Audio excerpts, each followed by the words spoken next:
series of time frames and events and coincidences. I guess the original interest, which was kind of a quirky anecdote, happened about around 1992 or so when my wife and I went up to New Hampshire and visited a famous inventor by the name of Dean Kamen, best known as being the inventor of the Segway, the little writing machine. And we had read an article in the New York Times Magazine about Dean and a competition for kids. I think the title was A New Kind of Hero. And the whole premise, which really started this process of thinking about Galileo, which I didn't even know at the time would be about Galileo, was why do we treat our athletes and our rock stars as the most important people in society as opposed to our scientists?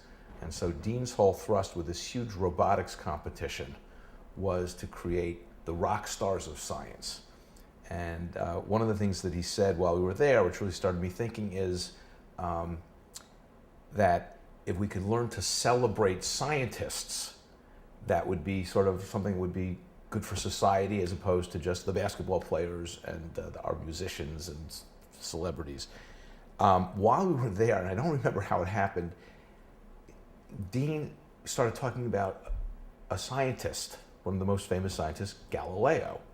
And I had heard of Galileo, didn't know that much about him, knew he had invented the telescope and had gotten into trouble with the church, but that's about all I knew. And Dean pulled out 2 books and said, "Here, I think you should read these, but please return them because they're very rare." So I left New Hampshire after watching this robotics competition with 2 books on Galileo. I think I read through them briefly and then somehow managed to lose both books. Which books were these? I don't remember. And so I went on this process for the next couple of years trying to find the replacements for these books.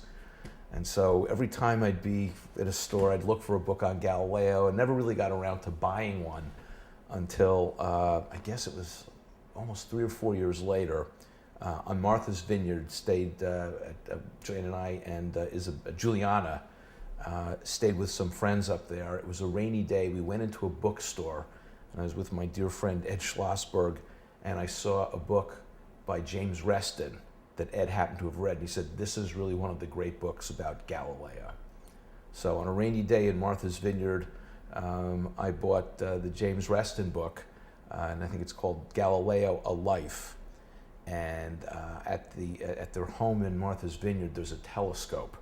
And we were staying in the guest house, and I just happened to look at the moon in the telescope, which I hadn't done probably for 40 years.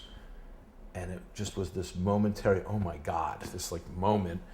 And so I immediately started reading this book, and I came to the story with a very different attitude. It was more traditional, the mythical version of Galileo, the great scientist, and the big bad church was how I started the story.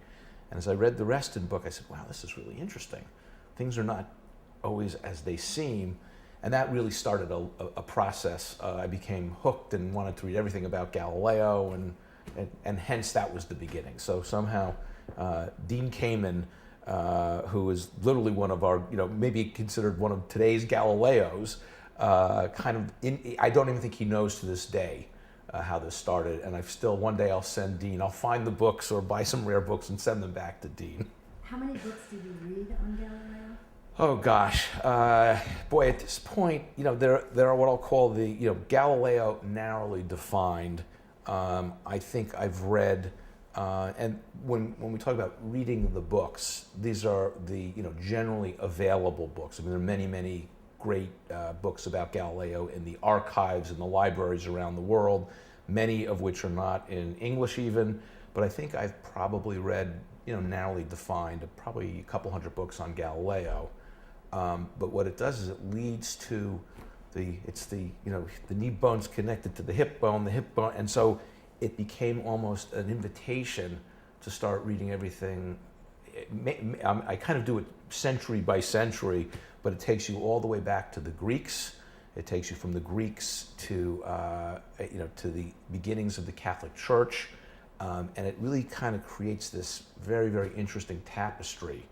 So you start learning history in a very unusual manner. When I was in school, it was dates, places, and people never really all fit together. It was more of a memorization process. This has become kind of this very rich experience of any book you pick up and start reading, remotely involved in the development of intellectual thought, ultimately comes back to Galileo, ultimately comes back to the Catholic Church, comes back to the Greeks. And so it's really this very interesting process. Did you really get obsessed with this? You said you were obsessed. Some people would consider it an obsession. I think it's a hopefully healthy obsession, but it's an ongoing process. So if you spoke to me on any given day, if I've read another 5 pages in a new book, I'll probably have a slightly different take. But it's really trying to unravel in a very organic way what really happened. And it's an incredibly complex, rich, complicated story, as opposed to what I would call the prepackaged soundbite, which is how I started with this. But it really tells you a lot about what's going on in the world today. So what was the prepackaged soundbite? The prepackaged soundbite is that Galileo was this heroic scientist, just made all these great discoveries, invented the telescope, the microscope, he discovered the rings of Saturn, he discovered the moons of Jupiter, and that he was tormented by a very backwards thinking Catholic Church, and that the church was anti-science, and while they are not without their faults in the Galileo affair, Galileo, according to many, many scientists, brought on a great deal of his own problems. So the soundbite is the heroic scientist on a pedestal with long flowing white robes and a dark Catholic Church who obviously had it wrong on the science. But that's just the beginning of the story, because obviously, and this really revolves around Copernicanism. And Galileo, even after his death, had never really proved Copernicanism. And that's really kind of what the whole intrigue is how does this all evolve? And what did you learn about this, and what was your take on this? Well, the take on it was that Copernicus, who had lived almost 100 years before Galileo, A, was a devout Catholic, B, disregarded his own scientific findings because it was so absurd. It literally, that the Earth is not the center of the universe, that the sun is the center of the universe. And since there was absolutely no way to feel the Earth moving or to prove it through the senses, you couldn't feel it, you couldn't see it, you couldn't smell it, it was rejected as being philosophically absurd. However, Copernicanism answered a whole host of questions about navigation, about how the heavens moved, so it was accepted as a convenient way of doing calculations, and they called it saving the appearances. But since there was no proof that the Earth was moving, it was rejected and was not really even proven until almost 150 years later. How was it proven? Well, there's a number of, it was a series of proofs, but basically the Foucault pendulum was the first time that you could actually see an observation, observe the rotation of the Earth. And he hung a huge pendulum from the Pantheon in Paris and set up an experiment where people could, for the first time, actually see, in a demonstrable way, that the Earth must be turning. But Galileo never proved it. In fact, his arguments that the Earth was moving ended up not really being accepted by most scientists. So then and today. So you had a very interesting dynamic where and when we get into some of the levels and layers and richness of the story, the Catholic Church actually first supported Galileo, validated his findings. He became an incredibly close friend of a former cardinal, Cardinal Barberini, who became Pope Urban VIII. And the part of the story that most engages me is the relationship between this Pope, who started out as Galileo's greatest supporter, basically his patron, and over time, the deterioration of that relationship and why it deteriorated. And a lot of it, some of it can be related almost as the perfect storm. A lot of things just went wrong. And so, for example, Galileo, there was the plague became a fairly significant consideration in the 1630s. And so even getting manuscripts from Florence or Venice to Rome, you've heard the word quarantine. Quarantine means 40 days. And since the plague was going on, you couldn't just send packages in and out of Rome. And a lot of it was just miscommunication. They couldn't get the manuscript. They were sort of giving Galileo, the church was giving Galileo license, literally gave the imprimatur to publish the book. However, because of the delays, they didn't see the whole book, and Galileo changed a few paragraphs and changed a few words along the way. So it's this big, complicated mystery, and I'm sure certain elements were malevolent, but some of it was just the nature of what we call a big misunderstanding. Did you have an unusual... Take a time out. A little more powder on his chin. It's just starting to shine a little. If you want a drink, I don't know if you're... Okay, I'll...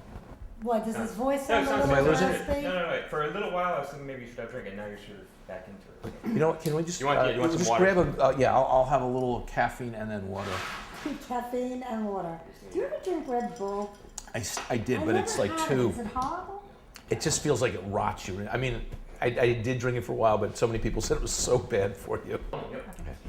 So, did you start to develop a different take on this story, or was it already there in the books you were reading? I think the answer is yes. I started, as I read more and more, I became more intrigued with what I'll refer to as the counter narratives, which looks at this whole situation from many, many different points of view. The sugar-coated, what you learn in high school or learn in college about Galileo became less interesting to me, and what became really interesting were all these other threads and interpretations of what might have happened. So part of it was reading all of these, and then some of it became piecing together all these other interpretations, which almost became part of my own take. But it's kind of like looking at a statue. Every time you move a foot or so, you see something a little bit different. So I don't view this as a static, here is the truth, or here is the answer. It depends on what day you're looking at it, where you're standing, how the sun is shining, what light is being reflected on it. And so it's this very rich experience of sort of, the pursuit of truth, which will always remain elusive, will never have all of the answers. But you learn a lot about communication, understanding, misunderstanding, and how the world really works, particularly if you understand that this took place at a time without traditional media. It wasn't like they were broadcasting it on television or you could read about it in the newspapers per se.